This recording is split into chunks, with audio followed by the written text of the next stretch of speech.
Hola, buenas tardes. Hola, buenas tardes. Se escucha, buenas tardes. Ya, ¿se ve la imagen por si acaso? Buenas tardes, ingeniero. A ver, Sí, se ve. ¿se ve? Ya, ya, está bien. Entonces, vamos a pasar a la primera clase. Inicialmente hablaremos de cómo vamos a calificar y cómo va a ser nuestro trabajo mientras haya clases presenciales.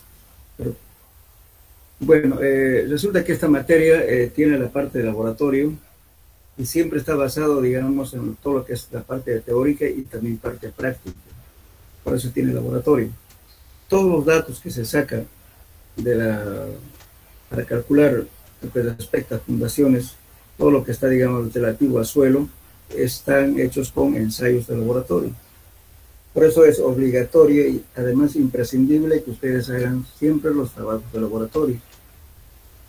Bien, en ese sentido, lógicamente, como no se puede ir al laboratorio, entonces lo que podemos, por lo menos, hay un manual que yo les di, pueden obtenerlo, se lo puede pasar el auxiliar.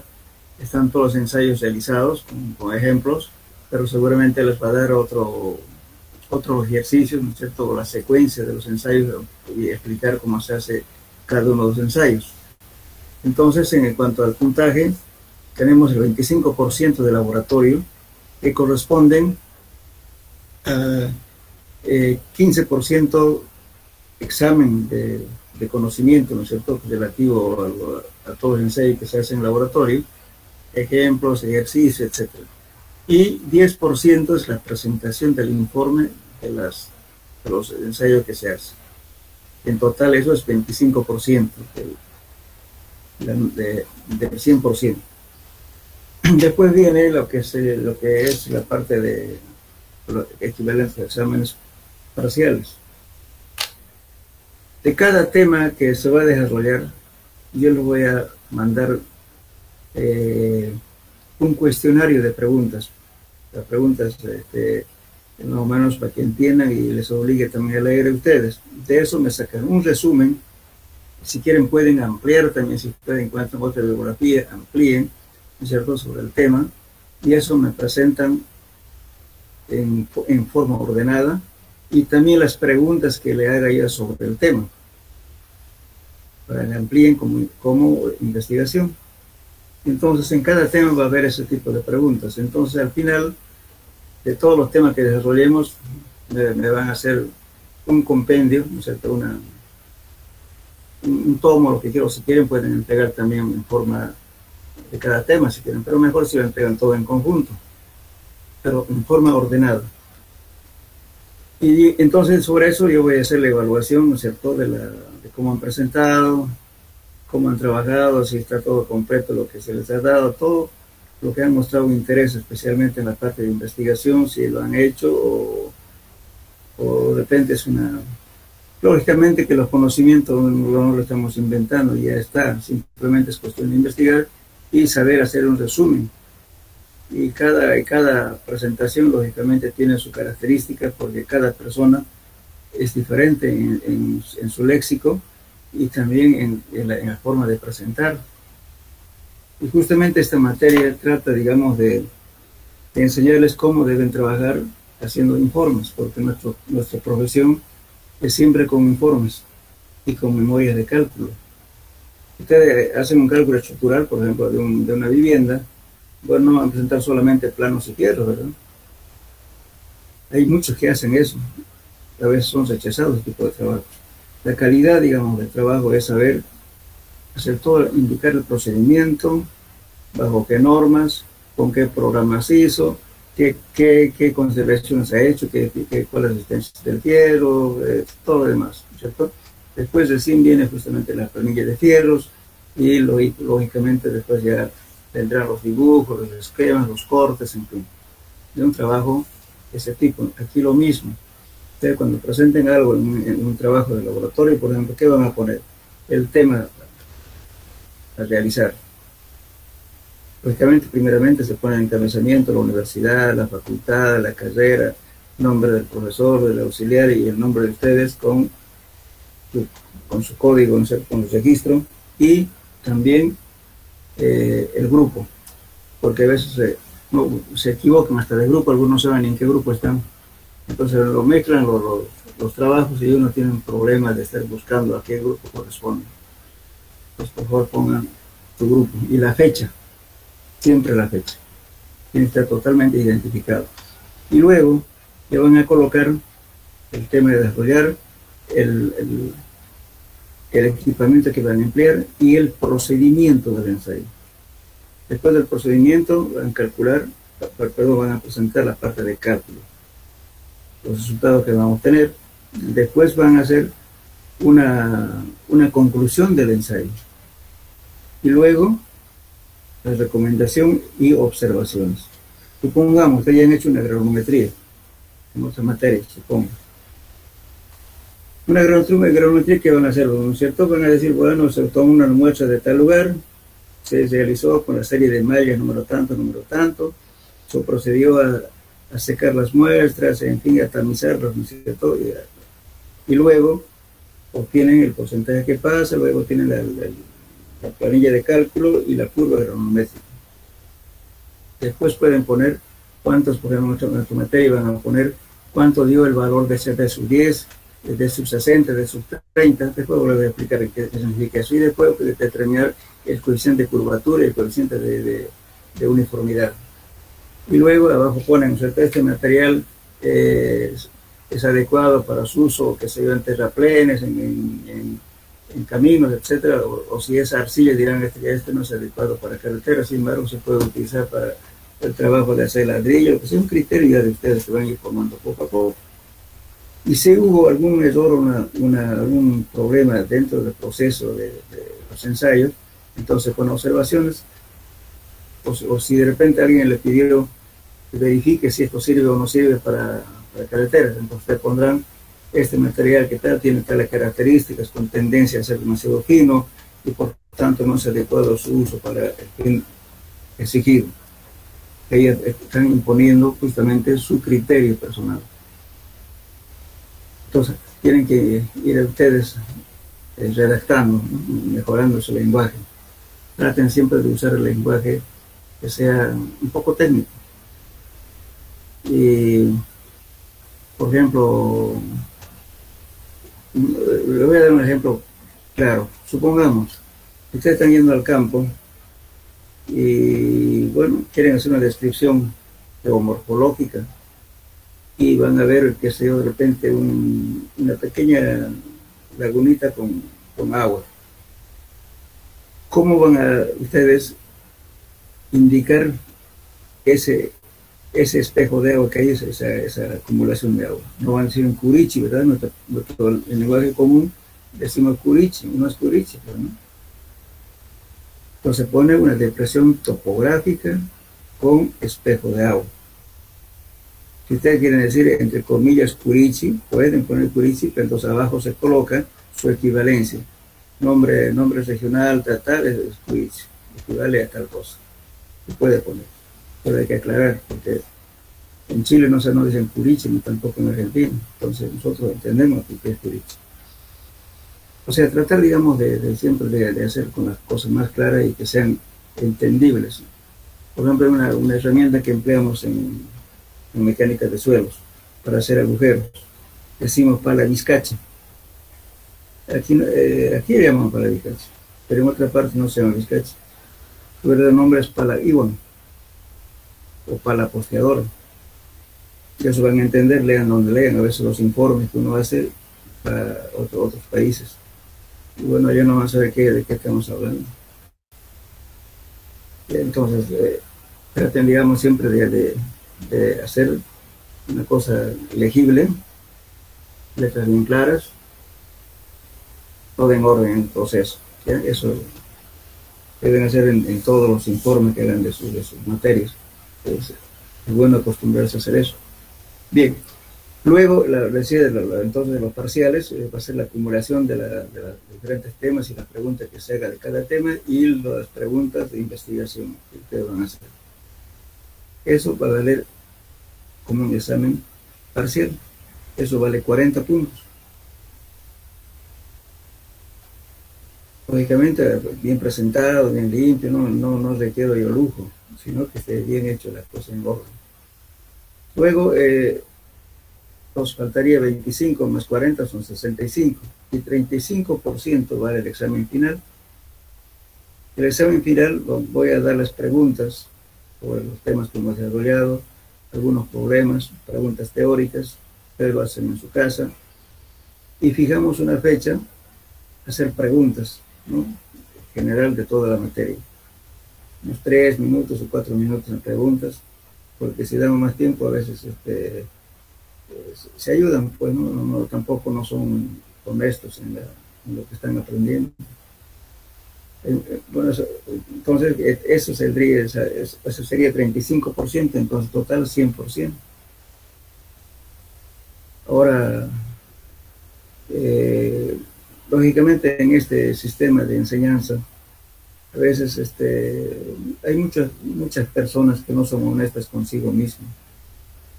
Yo no soy de las personas que pongo espejo para mirar lo que está haciendo el alumno.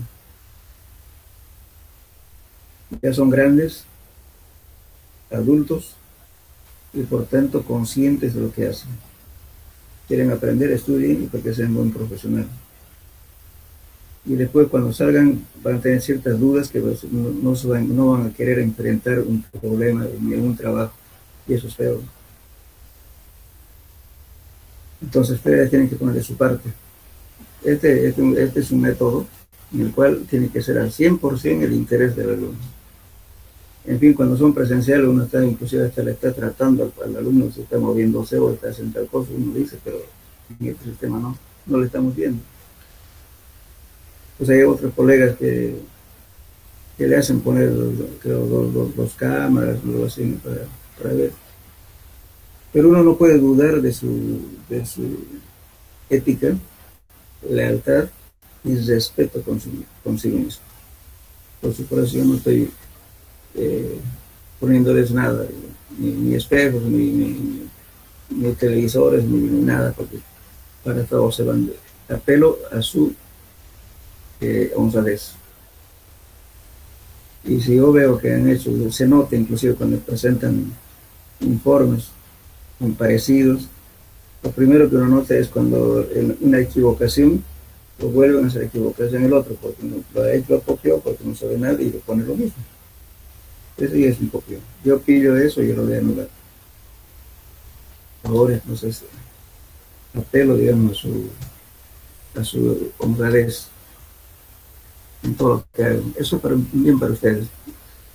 Al fin y al cabo, el profesor recibe nomás su sueldo y se acabó. Pero el tema no es eso. El tema es que aprendan algo. Tampoco uno va a enseñar todo en la materia. La materia es una guía para su posterior aprendizaje y autoeducación. Bien, ¿ustedes están de acuerdo con el puntaje que les di o tienen algún cambio que plantear?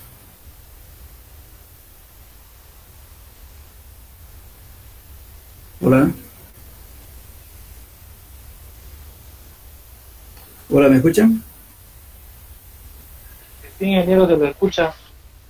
¿Están de acuerdo con el puntaje? 25% laboratorio, 35% parciales y, 40 parciales y 35 el examen final.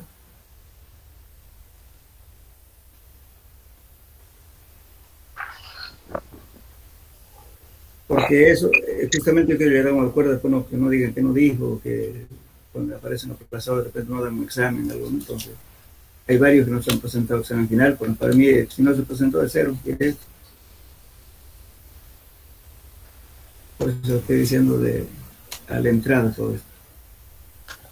Otro tema que quería ver, asunto también, como esta es una materia teórico y práctico, tiene laboratorio, entonces hay mucha gente que quiere dar examen, ¿cierto? Como porque se inscribió, pero no hizo laboratorio. Bueno, esa materia está reprobado y como en la universidad, el CPD dice, ¿no es cierto?, para alumnos reprobados. Lógicamente están reprobados, pero reprobados, digamos, doble, ¿no? De que no han hecho laboratorio, por tanto, como tiene práctica, por casualidad no es una teoría, ¿no es cierto? Lo puede aprender. Pero otra cosa es hacer, manejar las cosas, porque eso es como un chofer, ¿no es cierto? Un chofer, bueno, teóricamente va a saber cómo va a hacer los cambios, cómo va a manejar, qué sé yo de tal, pero ya le ponen un camión, no sabe cómo partir. Lo mismo con la materia. Entonces, por eso yo estoy indicando de que hagan la parte laboratorio, fundamental. Por otra cosa, si alguien se reprueba la materia y, bueno, pasó laboratorio, el siguiente semestre viene y ya no quiere hacer laboratorio, yo le obligo a que haga laboratorio, porque aquí no hay medio aplazado. Se aplazan o pasan, punto. No hay otra cosa. Esa es la aclaración que quería hacer, por favor. ¿Ya? ¿Está claro? Hablen, jóvenes. Sí, ingeniero. Porque el que se calla otorga, ¿no? Bien. Bien. Entonces quedamos así, por favor, ¿ya? Bien. Cualquier cosa, observación que vean en mi persona, o algo que no entiendan, o algo, me indican. Yo voy a tratar de rectificar. No me enojo por las críticas. Bueno, entonces vamos a entrar a la materia. Bueno, les voy a pasar también mediante el auxiliar o sea, el contenido de la materia y también la bibliografía que vamos a utilizar. Eso no quiere decir que si ustedes consiguen otra bibliografía mucho mejor, si son nuevas, mejor todavía. Lamentablemente los libros de mecánica de suelos llegan con mucho retraso, no hay algo actualizado. En internet se pueden encontrar muchas cosas nuevas. Bien, entonces vamos a empezar con algo. Ingeniero, disculpe, antes de que empiece, hay compañeros que dicen que no los aceptó todavía y están en sala de espera. Pero habíamos quedado 15 minutos de tolerancia, ya son 30. Listo, ingeniero. Bien, gracias.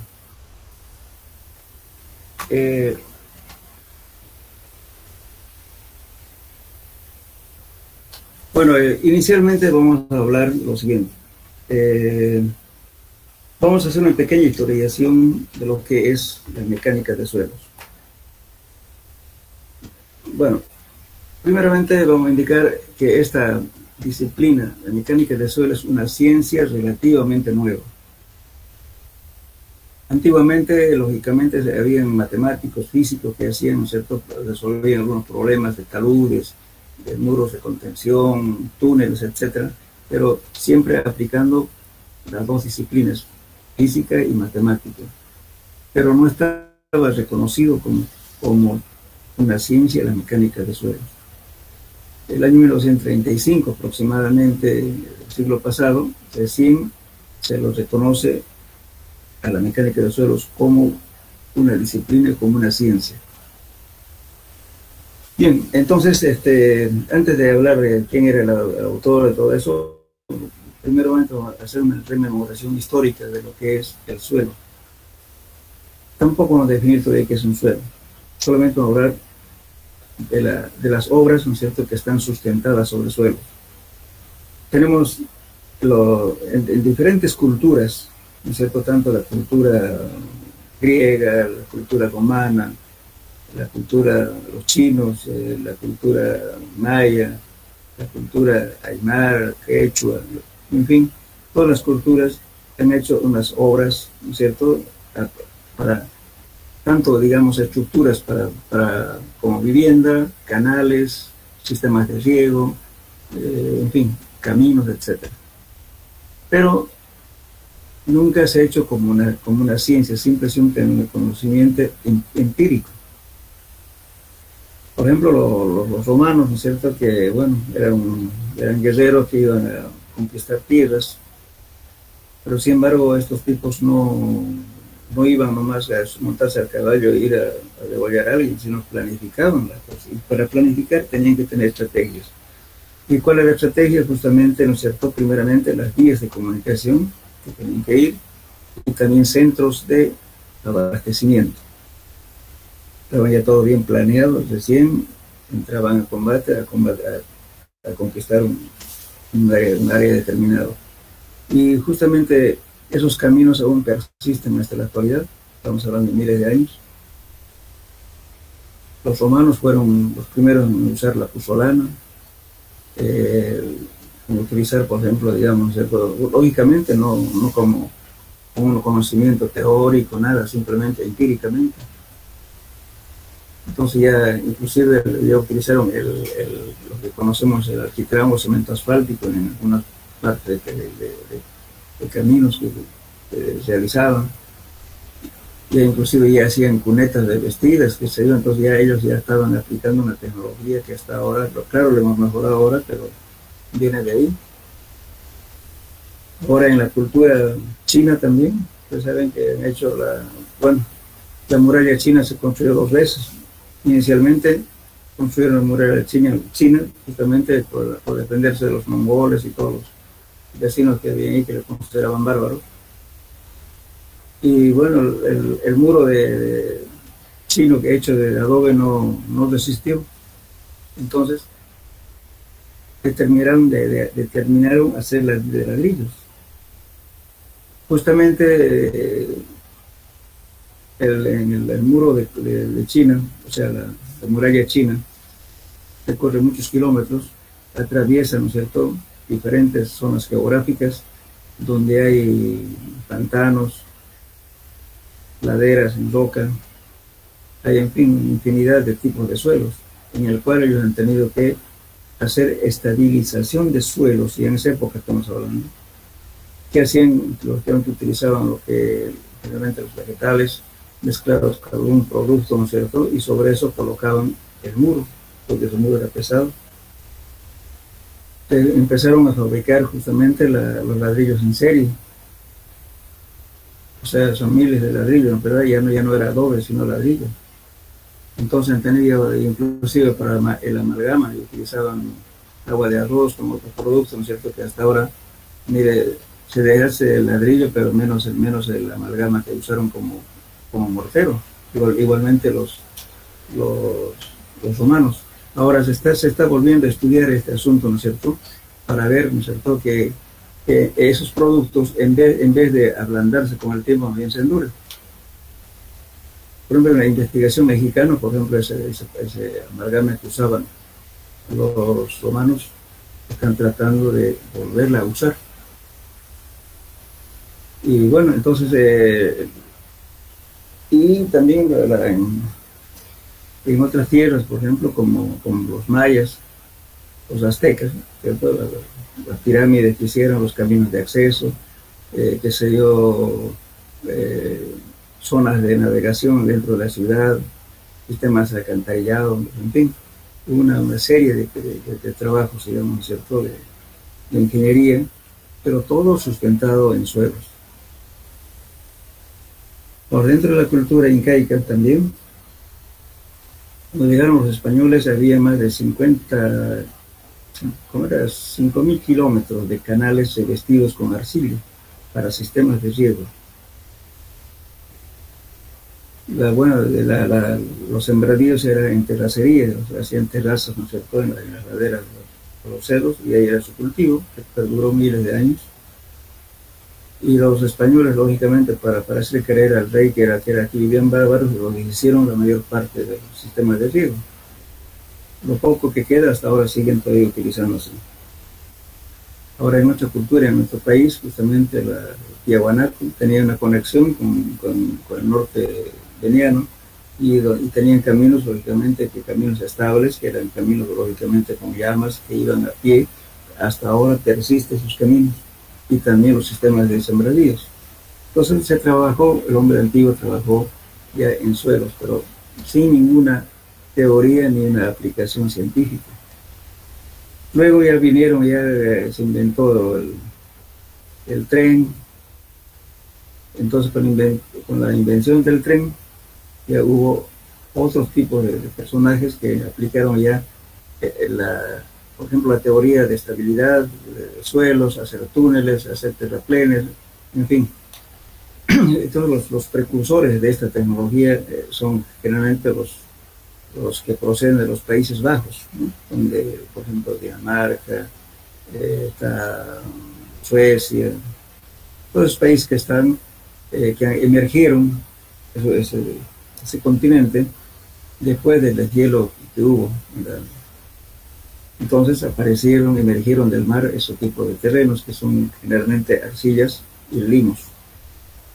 Entonces, pues, bueno, se inventó el tren, bueno, había que hacer ferrocarriles. A veces habían derrumbes o fallas en los cortes que hacían, entonces se empezó a investigar cómo estabilizar, cómo hacer muros de contención para que no haya problemas. Entonces empezó a conjuncionar justamente los físicos con los matemáticos. En esa época ya aparecen Coulomb, Potomor, Revan, en fin, todos los científicos de esa época, ¿no? Empezaron a escribir ecuaciones que hasta ahora inclusive lo manejamos. Justamente la segunda parte de entre los dos toca ese tema, y métodos gráficos, porque no había calculadora, eran puras gráficas. Entonces aparece el auge justamente de este problema. Y la mecánica de suelos aún no es reconocido, estamos hablando ya a finales del siglo XIX. Finalmente, en el año 1915 aproximadamente, se produce una falla de una represa en Italia, donde hay muchos muertos, y bueno, se produce un mini tsunami por una falla lateral de una represa, un desplazamiento del suelo, y causa el levantamiento de la masa de agua, y revienta todo, entonces aguas abajo arrasa con toda la población. Entonces ya vieron ese tipo de fallas y formaron una comisión donde intervinieron varios científicos, matemáticos, físicos, etcétera, etcétera, y empezaron a formar una especie de una línea teórica. Después, posteriormente, conforma esa comisión Tersegui en los 1900 y tantos. Estamos hablando de casi al principio del siglo XX. Bueno, este señor investiga con otros investigadores más, Peck, después había otro, bueno, hay muchos autores. Empiezan a desarrollar justamente todo lo que es una teoría, investigaciones sobre suelos, y escribe Carl von Tersegui un libro que se llama Mecánica de Suelos. Realmente, en una convención presenta y hace reconocer a esta disciplina como una ciencia. Estamos hablando casi del año 1930 y tanto, no soy memoria de los años, pero en esa época más o menos se conforma y se reconoce a la mecánica de suelos como una ciencia. Justamente los conocimientos desarrollados por este señor hasta ahora son aplicados sus fórmulas para encontrar tensiones admisibles, criterios que se dio para perforación de pozos, que inclusive de esa época ya viene el ensayo de penetración estándar que aplicamos en 8 metros ahora. Entonces, fue una contribución bastante grande en ese caso, ¿no? Y con el transcurso del tiempo, ya inclusive son pocos investigadores a nivel mundial. Los que más estudian estos casos justamente son los europeos, donde tienen problemas de hundimiento, qué sé yo, los Países Bajos. Y también en Japón, por el problema de sismos. México, que está asentada también sobre estratos de arcilla, casi tiene más de 90 metros, creo, de arcilla porosa, en el cual se producía asentamientos cada año. Entonces empezaron a formar investigaciones, ¿no es cierto?, y desarrollar toda una tecnología para poder sustentar, inclusive recuperar los edificios que estaban hundiéndose con el tiempo, los edificios históricos. También otros países que también contribuyen harto, justamente Inglaterra, porque también Inglaterra está en una zona arcillosa donde hay problemas de hundimientos. Y en América del Sur, el país que más contribuye a esto fue justamente Brasil, en toda la cuenca amazónica. Entonces son más o menos una formación geológica parecida al nuestro. Entonces, toda la literatura, por ejemplo, de investigadores brasileños que están en esta zona, hay que tomarlos muy en cuenta porque los suelos casi tienen la misma composición química que esa parte, porque pertenecemos a la cuenca amazónica. Uno de ellos es Marqués Rovira Jara, ¿no? Después hay el otro autor que es Luciano de Curros. En fin, hay varios autores que han estudiado y bueno, yo por ejemplo, yo soy seguidor de estos brasileños porque son bastante prácticos y que además están hablando de los mismos tipos de suelo con los mismos problemas que tenemos aquí. En cambio, si uno agarra un libro, por ejemplo, que sea de Rusia, digamos, o algo así, un punto alejado, es muy diferente a una geología nuestra, entonces, bueno, los resultados y las recomendaciones que dan es diferente. Por eso la ciencia de mecánica de suelos es una ciencia combinada de dos cosas, que es teoría y empirismo. Bien, entonces más o menos quería ver, ¿no?, lo que es más o menos una historización de grosso modo de lo que es la mecánica de suelos. Bien, entonces vamos a hablar justamente de la mecánica de suelos. Primeramente vamos a hablar de que nuestro planeta Tierra es concéntrica y está rodeado de ¿qué? De 3 capas, ¿verdad? Aire, roca y qué más. Y la parte central, ¿no es cierto?, que lo vamos a ver, la que es aquí en esta esquema vamos a ver con mejor claridad.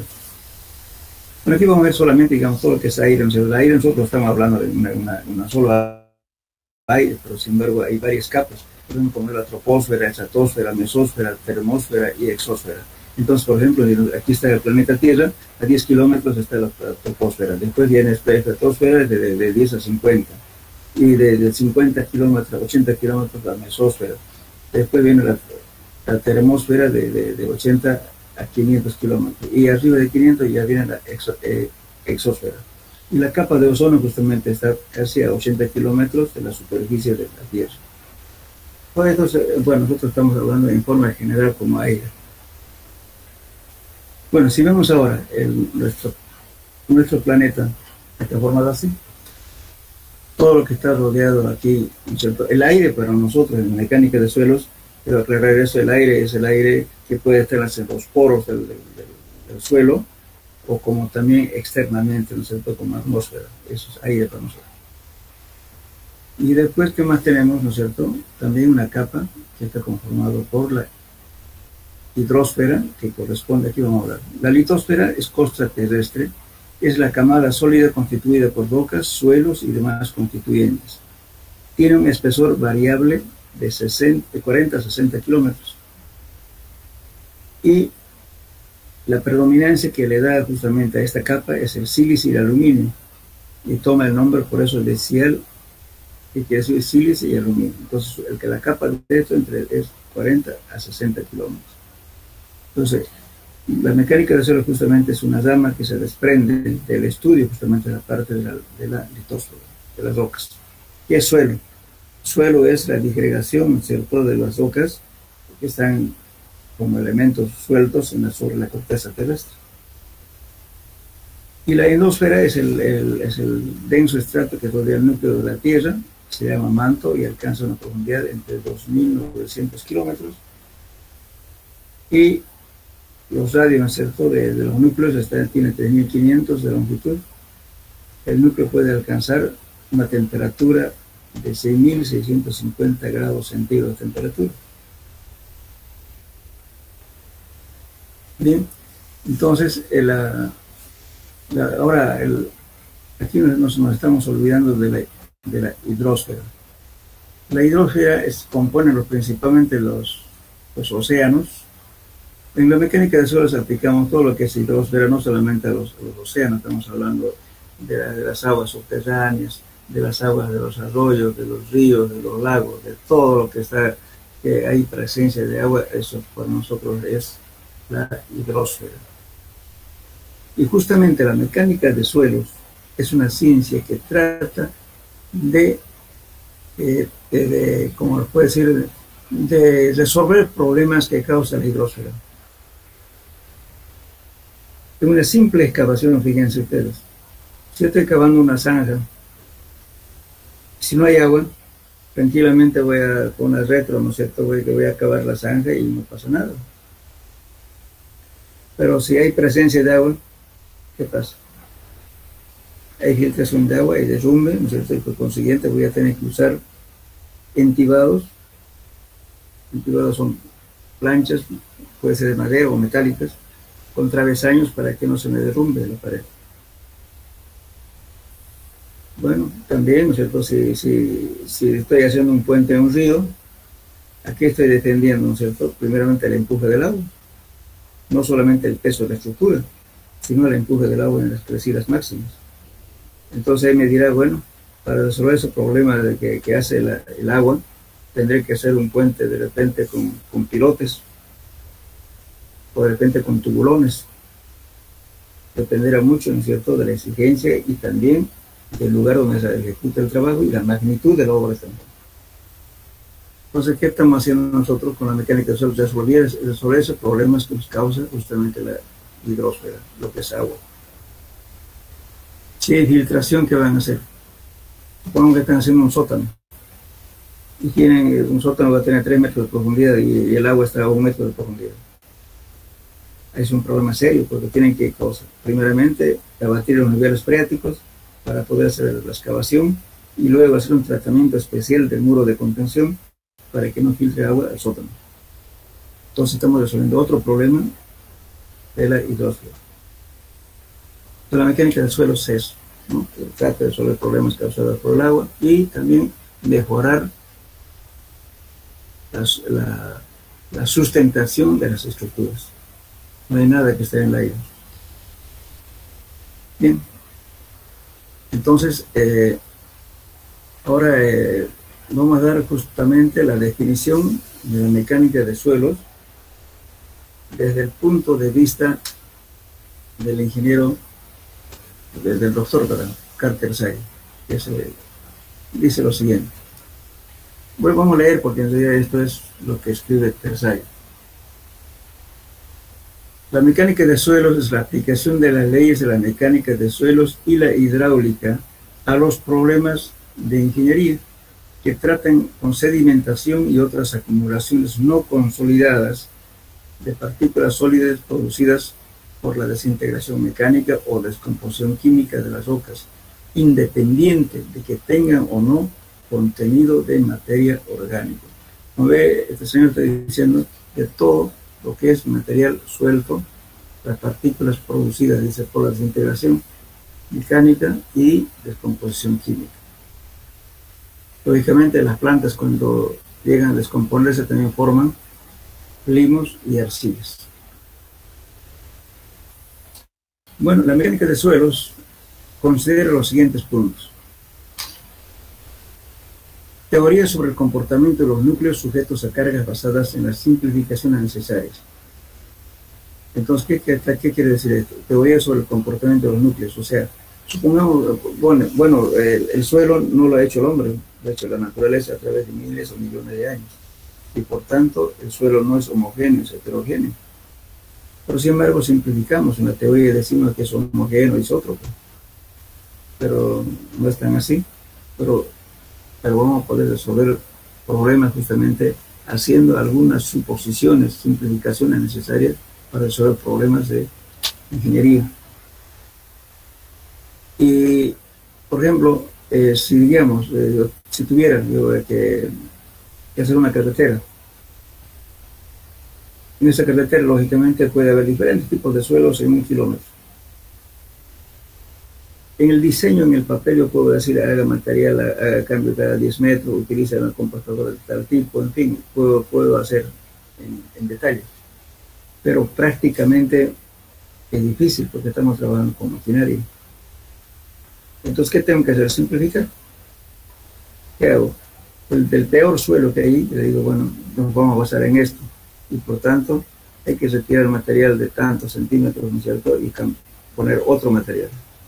Entonces, ya poniendo, digamos, ¿no es cierto?, ya los parámetros que nos da el suelo malo. Estamos poniendo, estamos haciendo que todos sean igual. Pero ¿por qué lo estamos poniendo los parámetros del suelo malo? Justamente por seguridad. Porque si yo lo pongo los parámetros de suelos buenos, entonces, bueno, estoy contra la seguridad. ¿Qué quiero yo? Que sea seguro. que no falle la estructura. Entonces, estoy haciendo simplificaciones. Bien.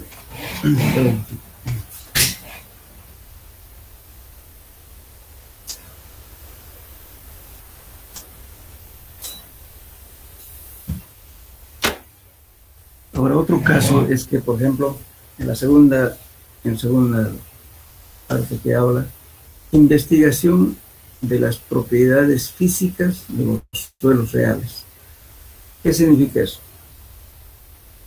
Supongamos, yo tengo arena,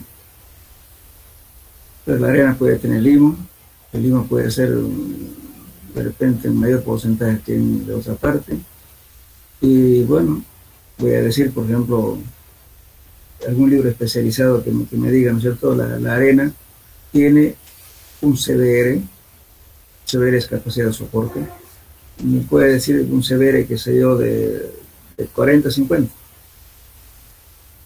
Entonces, yo tengo que hacer una verificación de realmente qué parámetro voy a tomar, 40 o 50. Entonces, tengo que hacer un ensayo del suelo que voy a utilizar para que sea real. Uno de las frecuentes equivocaciones, justamente, por ejemplo, digamos, cuando hacemos movimiento de tierra. Cuando hacemos movimiento de tierra hay diferentes volúmenes. Uno que es supongamos que vamos a excavar un canal. Físicamente medimos el canal tanto de largo, ancho, profundidad, es el volumen 1. Pero ese volumen 1 estaba con una densidad natural. Pero cuando excavo, cambia de densidad, está en un material suelto, y por tanto va a aumentar su volumen. Si son 1000 cubos, de repente se me convierte en 1300. Entonces, bueno, tengo 1000 cubos de excavación y 1300 de transporte. Entonces yo tengo que considerar, ¿no es cierto?, excavar 1000 cubos, pero tengo que transportar 1300. Si yo no tomo en cuenta esos 300 que está de más, estoy perdido, porque va a salir en mi bolsillo ese transporte, ¿no es cierto?, de los 300, porque me adjudiqué el trabajo y voy a cometer un error que está contra mi economía. Entonces, ahora, ¿qué hago? Si en un trabajo digo, por ejemplo, no, bueno, me dice el tipo, ¿por cuánto me hace? Yo voy a calcular mi volumen de hinchamiento, de repente 10 en vez de 30. Entonces va a ser, si agarro 1000 cubos, voy a excavar, solamente va a ser 1100. Lógicamente, ahí mi costo va a ser más económico, porque no voy a gastar 200 cubos más de transporte. Pero eso lo puedo sacar en un libro, porque me estoy diciendo que soy de 10 a 30. Pero para que sea real, para que no le falle, no pierda el trabajo, porque si hago muy barato lo voy a ganar, pero puedo perder plata. Pero si le hago muy alto, digamos, el hinchamiento del suelo, voy a perder el trabajo, porque lo voy a cobrar caro. Entonces, para no fallar en eso, lo que hay que hacer es una verificación en laboratorio. Cuánto es el hinchamiento y cuánto es el encogimiento. De ese modo uno puede jugar, ¿no es cierto?, del volumen que usted va a manejar, que se aumente un 10% más su favor, eso puede ser su ganancia. Y si tiene que transportar, también ponga un 10% más de lo que realmente es, pero si no va a perder plata. O sea, corre el peligro de perder dinero o perder el trabajo. Entonces, para eso hay que verificar. Por eso dice que la investigación de las propiedades físicas tiene que ser de los suelos reales. Después, el tercer punto dice aplicación del conocimiento teórico y empírico a los problemas prácticos. Les voy a comentar para que me entiendan algo de esto. Estábamos nosotros supervisando una avenida aquí en la ciudad de Santa Cruz, y justo tenía que llegar el Papa. Resulta que faltaba una semana nada más para que llegue, y bueno, y tenía que pasar por ahí y tenía que estar pavimentado. Había un ingeniero que se compró un equipo de compactación BOMA. Entonces era la última generación de compactadores. Bueno, resulta que digo, bueno, hay un acolchonamiento acá. No, dice, rellenen nomás, yo con mi equipo lo voy a compactar y lo relleno, ¿no es cierto? Y levanta el terraplén, empieza a compactar. Bueno, pero la propaganda que decía la máquina, ¿no es cierto? La compactadora, ¿no es cierto? Que llegaba a la vibración no sé a cuántos metros, a la circundante, todo lo demás. Pero nunca pudo compactar, estuvo 3 días, creo, compactando, ¿no es cierto? Por no cambiar. Entonces, bueno, las personas que conocían el tema decían, pero ingeniero, ¿por qué no lo excava y cambia el colchón? Porque está acolchonado este material, no va a poder compactar. No, que esta máquina compacta. Bueno, su capricho.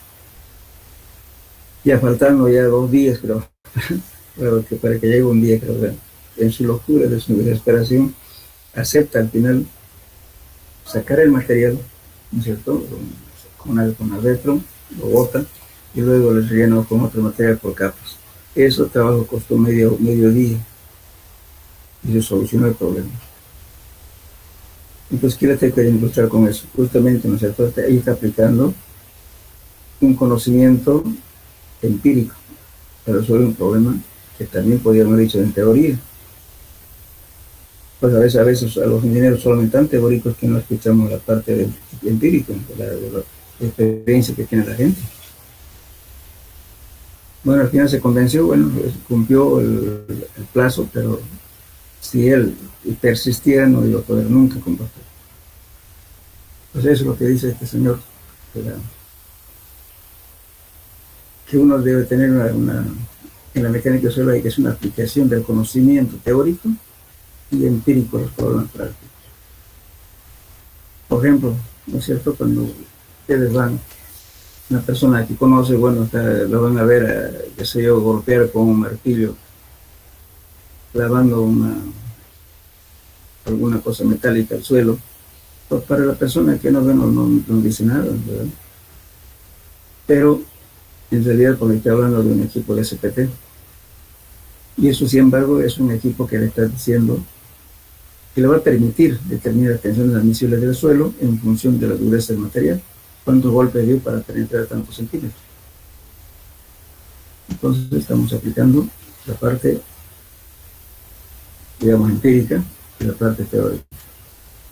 Bien, eso sería lo que define la mecánica de suelos per se, de acuerdo a su punto de vista. Ahora vamos a hablar suelos y su origen. Primeramente vamos a definir qué es suelos desde el punto de vista del geólogo, del agrónomo e ingeniero civil.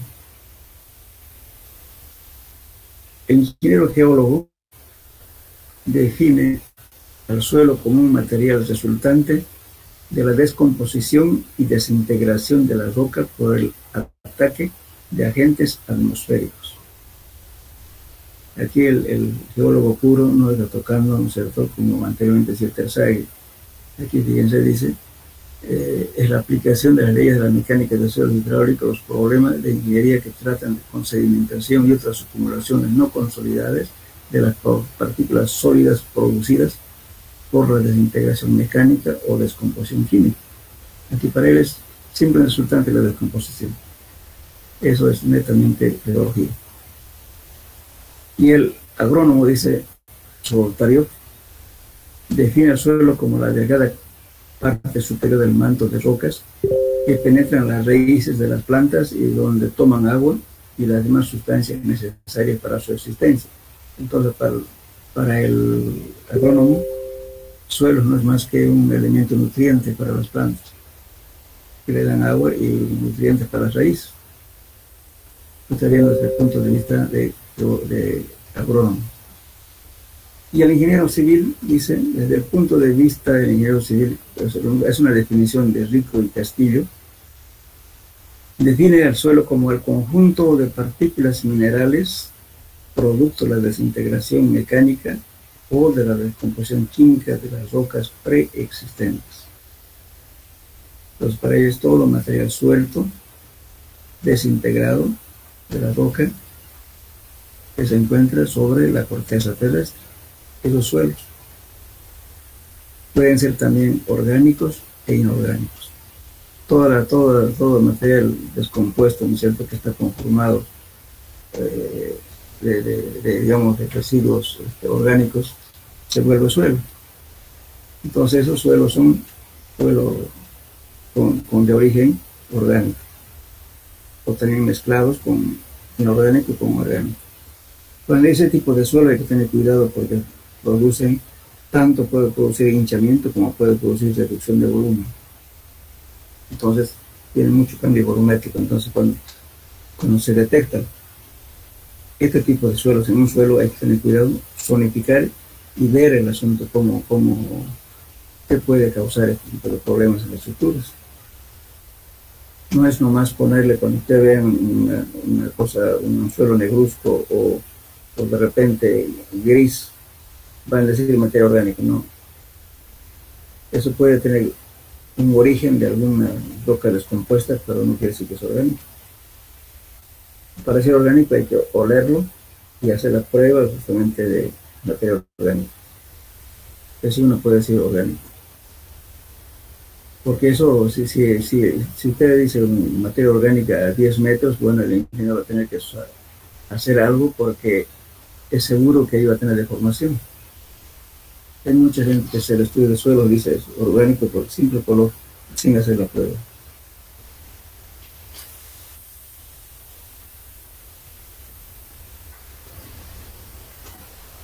Bueno. Ahora vamos a hablar de los factores que intervienen en la formación de los suelos. Los factores que intervienen en la formación de los suelos son los siguientes. Primeramente tenemos como materia de origen la roca madre. Después tenemos el agua.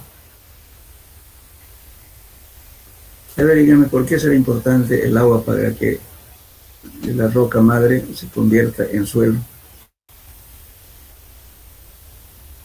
¿Alguien puede decirme por qué el agua?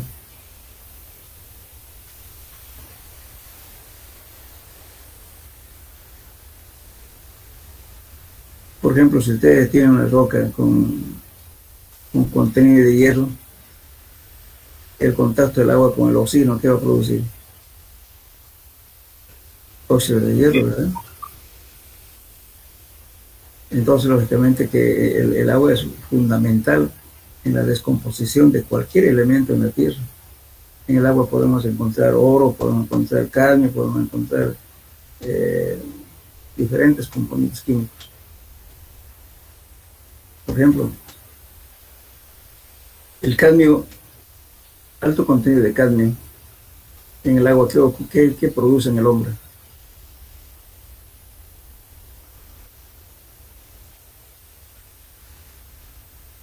Hola. Hola, ¿me escuchan? Sí, ingeniero. Ya. Les preguntaba, fíjense, por ejemplo, lógicamente que al hacer contacto con el agua, si hay oxígeno y hierro, entonces produce óxido de hierro. Y justamente esto va a formar una descomposición por lixiviación. El agua, ¿no es cierto?, cuando está contraoxidada, viene otra lluvia y va a ir poco a poco haciendo un desgaste de la roca. Y esa agua, ¿no es cierto?, que está haciendo una especie de desgaste con una reacción química, son los lixiviados. Entonces eso, bueno, ya inclusive es una descomposición tan fina, digamos así, ¿no es cierto?, que ya justamente ahora se está aplicando lo que se llama la nanotecnología. Por ejemplo, la nanotecnología de hierro es simplemente una descomposición, el hierro disuelto en agua, una partícula muy fina. Eso es, por eso, nano quiere decir la milésima parte de un milímetro, casi invisible. Justamente actualmente la nanotecnología sirve para cambiar sus propiedades de cualquier elemento.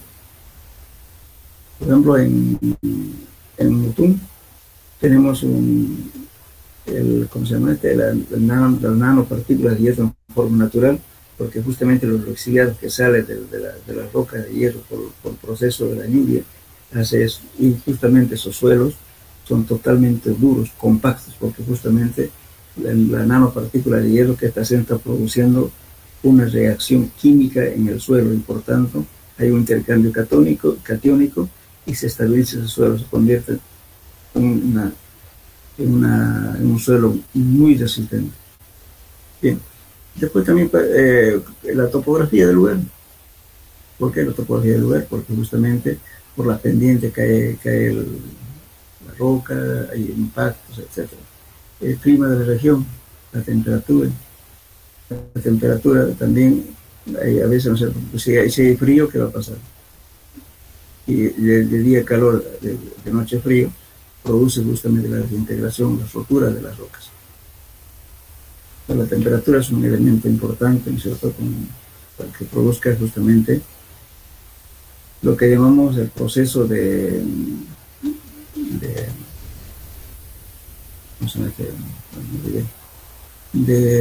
desintegración de la roca, ¿no es cierto?, por diferentes temperaturas. Cuando la roca tiene menor temperatura internamente en la roca, por la exposición del sol, y encima tiene una parte de mayor temperatura, entonces aparecen presiones de dilatación y por ciento se produce la rotura en forma de estrías de la roca. Y bueno, ahí una vez que se fisura, ¿qué ocurre? Hay una precipitación pluvial por la lluvia, se acumula el agua, y si hay una temperatura baja, digamos, se congela el agua, y por tanto, ¿no es cierto?, el hielo tiene al aumentar el volumen, la separación, y contribuye a la desintegración de la roca. A todo es un proceso. Eso si viene el organismo existente, cuando si viene que sea una semilla extraída por el viento o por un animal, crece la planta, ¿no es cierto?, en la fisura, y bueno, va creciendo y va creciendo otra presión, va integrando la roca. En fin, todo es un conjunto de elementos que actúan para que el suelo, para que la roca madre se convierta en suelo. Los otros son los organismos existentes, los hongos, las algas, las plantas grandes que crecen en las hendiduras de las rocas, en fin. El ser humano al hacer la excavación, al hacer explosiones, al hacer carreteras, todo lo demás, también está contribuyendo a la formación de los suelos. Los movimientos sísmicos también, los ciclones, debido al viento, los maremotos, debido al agua, y finalmente conocido como maremotos se conoce como tsunamis, ¿no?, que entran por las grandes olas que hay, entran hacia la tierra, y en la tierra, bueno, entierran plantas, y finalmente las plantas se descomponen y se convierten en suelos orgánicos. Todo contribuye. Finalmente, las explosiones nucleares, ¿no? Las explosiones nucleares, bueno, las pruebas nucleares hacen un orificio y hacen una explosión, ¿cierto?, internamente en el suelo. Ahora ya no están haciendo en el desierto, están haciendo en el mar, contaminando justamente todas las aguas que comen los peces. Y el hombre no tiene escrúpulos. Sardina que compramos, nada raro que esté con contaminación radioactiva, porque lo hacen la explosión dentro del mar. Bien, ahora vamos a hablar de tipos de suelos. Los tipos de suelos: tenemos suelos residuales y transportados. Para que veamos qué conocimiento tienen algo de geología. Cuando una roca se descompone y el sedimento queda en el mismo lugar, ¿qué se llama ese tipo de suelo?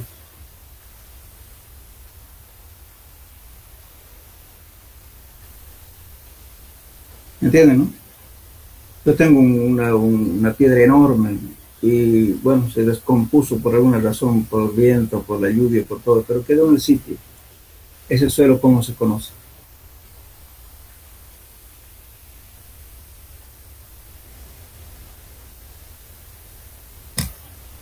¿Nada?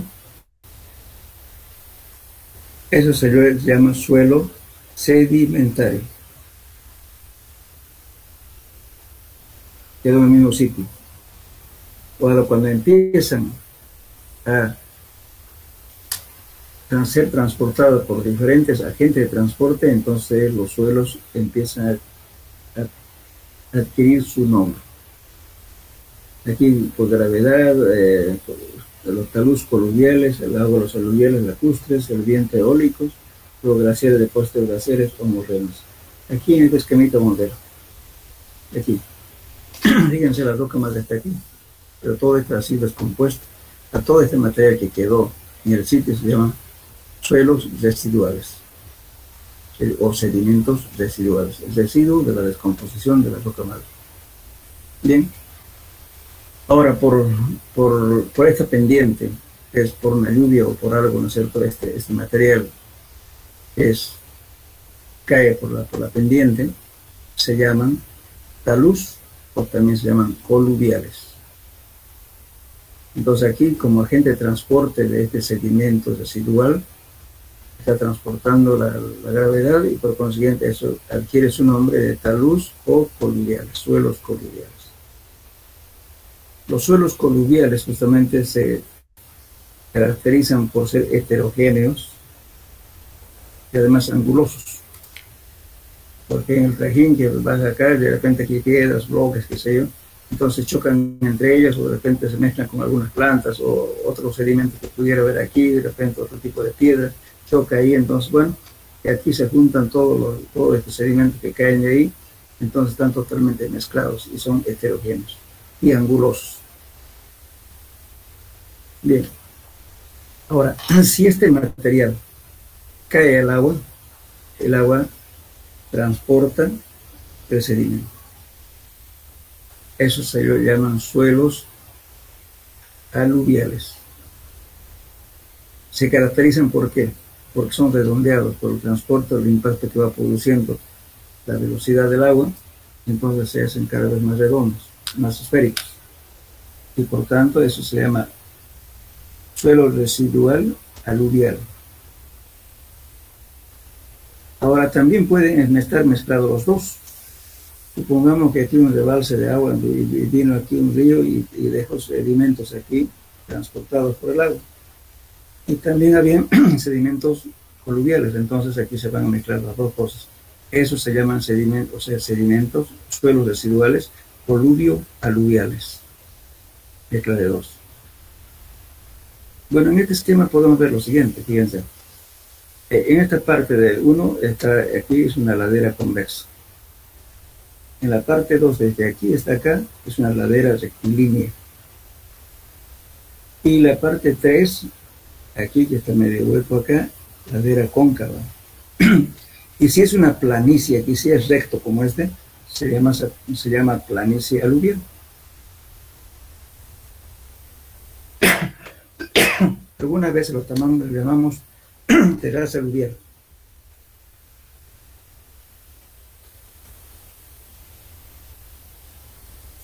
Bueno, entonces va a depender mucho, ¿no es cierto?, de la característica de las pendientes que hay. Puede ser que aquí sea también un suelo coluvio-aluvial y están mezclados, pero todo lo que queda en esta forma apoyado en algo se llama terraza aluvial o terraza coluvial. Va a depender de qué material ha quedado aquí. Bien. Entonces, como ven, entonces en definitiva, ¿qué estamos diciendo? Todo lo que está descompuesto en el sitio quedó como suelo residual. ¿Qué es residuo? O sedimentos residuales. Cuando empieza a ser transportado por un agente, entonces adquieren su nombre en talus o coluvial, en aluvial, y si es el viento, produce justamente los suelos eólicos. Característica de los suelos eólicos es que el suelo que está ahí son de diferentes características a su entorno. En el lugar puede ser otro tipo de material y sin embargo en la zona donde ha depositado El viento es de otro origen, porque transporta grandes distancias. Dependiendo de la forma del depósito, se llama loes o médanos. El depósito eólico constituye por una mezcla uniforme de arenas finas, cuarzosas, algo feldespáticas y limos, estructuradas en forma abierta y algo cohesivas, son los loes, ¿no? Los médanos generalmente son aglomeraciones de arenas sueltas que es arrastrada por el viento, pero con un cambio continuo. Y justamente los médanos se pueden formar por cualquier obstáculo que presenta con tal movimiento, digamos, con una dirección X, el movimiento del viento, se forman acumulaciones así, con protuberancia, ¿no es cierto? Y eso están con un cambio continuo, porque un día puede estar en otro lado, otro día en otro lado, dependiendo, digamos, de la dirección del viento. Eso se llaman los médanos. Bueno, y lo que no hablamos es depósitos glaciares, o morrenos. Están formados por suelos heterogéneos que van desde grandes bloques hasta materiales más finos, formados por las presiones y la abrasión que ocurre en los glaciares. Es decir, los glaciares también tienen movimiento, entonces, como es una presión tan alta, generalmente las piedras que quedan ahí son lustrosas, las morenas, o arcillas muy finas, compactas, por las grandes presiones que soportan. Ahora, los depósitos, también podemos hablar de los depósitos aluvio-lacustres, fíjense. Esta es una mezcla de lo que estamos hablando, aluviales y transportados, los bloques de piedras, por ejemplo. Estos depósitos están formados por sedimentos que han sido transportados por el agua, pudiendo estos depósitos contener materiales cuyo lugar de origen es muy distante. A veces traen piedras de largas distancias, pero se acumula ahí. Entonces eso es un depósito lacustre. Estos materiales se caracterizan por presentar falta de angulosidad debido al desgaste por el transporte, como en el caso de las piedras bolones, gravas, limos, arena, etc., llegando a la desintegración final, que es la arcilla. En muchos casos, por ejemplo, un depósito lacustre, si ustedes ven algún cerro, por ejemplo, y casi a la cima van a encontrar ustedes un montón de piedras totalmente redondeadas. Pero dice, bueno, ¿qué hacen estas piedras tan altas en un cerro? Entonces, ¿qué pasaba? Ahí hubo, en la antigüedad, algún depósito lacustre, era un ex lecho de río. Seguramente hubo una riada grande y dejó todos los depósitos, ¿no es cierto?, de toda la arrastre que hacía de sedimentos, ¿no es cierto?, de piedras, y son redondeados. En el Chaco, por ejemplo, es frecuente encontrar en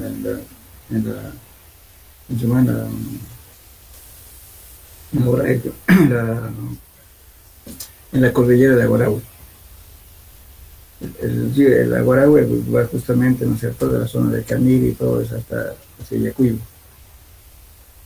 No es muy alto las montañas, pero sin embargo en la parte, casi en la cima, en diferentes lugares se ven piedras redondeadas, como si vendría una volqueta y se lo deja las piedras. Esos son depósitos lacustres que ha sido transportado por el agua en edades muy lejanas. Bueno, entonces todas estas cosas que tenemos, ¿no es cierto?, al final vamos a hablar digamos, de los solos orgánicos, de integración mecánica, exfoliación química, etcétera, son descomposición, ¿no es cierto?, donde actúa la parte mecánica, por ejemplo, más que todo, desde la interpelación de las rocas por agentes físicos, como la temperatura, congelación del agua, efectos organismos, plantas, para llegar a su descomposición final, que son las arenas, limos y en algunos casos arcillas. La exfoliación es lo que decía, el desprendimiento por diferentes temperaturas, por una piedra que está más caliente encima y más frío abajo, entonces produce por diferentes coeficientes de dilatación, hace que se quebraje. Eso se llama exfoliación. Pero también puede haber exfoliación por algún impacto que sale de la piedra como astilla. Entonces aquí me dice contracción a causa del solo enfriamiento. Cuando hace frío, ¿qué pasa? ¿Cierto? Lo de encima se va a enfriar y de dentro está más caliente, y también al revés, también se produce en la fisura. Y la descomposición química es por los agentes químicos que modifican su constitución, como ser la oxidación. La oxidación cuando actúa cuando hay agua y oxígeno.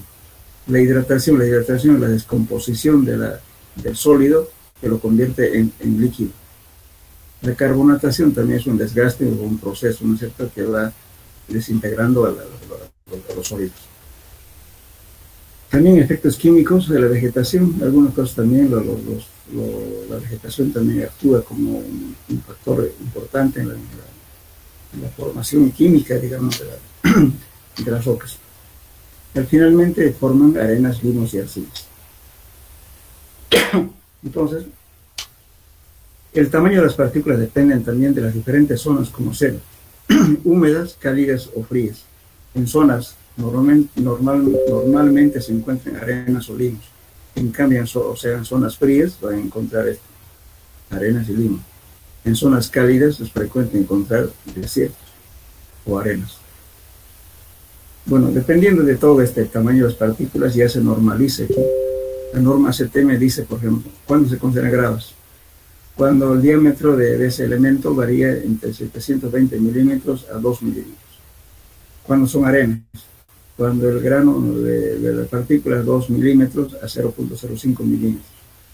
Cuando es limo, con el limo de grano fino o de poca plasticidad puede ser orgánico o inorgánico con diámetro de 0.5 hasta 0.005 milímetros. Y arcillas son partículas menores que 0.05 milímetros. Y aparte de esto, todavía hay una subdivisión que se llama arcilla coloidal, que es mucho más pequeña que esto, que no se ve a simple vista. Y además, las arcillas tienen ya otro elemento que se llama plasticidad y cohesión. Bueno, todo esto son los agentes y cómo se convierten en suelo, ¿no?, por la descomposición. Bueno, esto lo dejaremos para la próxima clase. ¿Se entendió o tienen preguntas, jóvenes?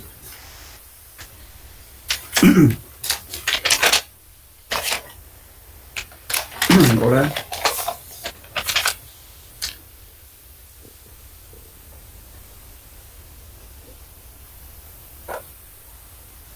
Sí, ingeniero, todo entendido. ¿Una consulta de este material lo va a compartir por el grupo o no? Pueden grabarlo, ¿no es cierto?, y imprimirlo.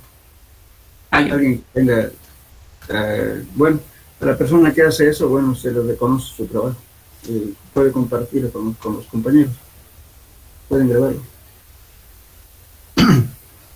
Bien, entonces quedamos acá, jóvenes. Hasta la próxima clase. Lo ingeniero.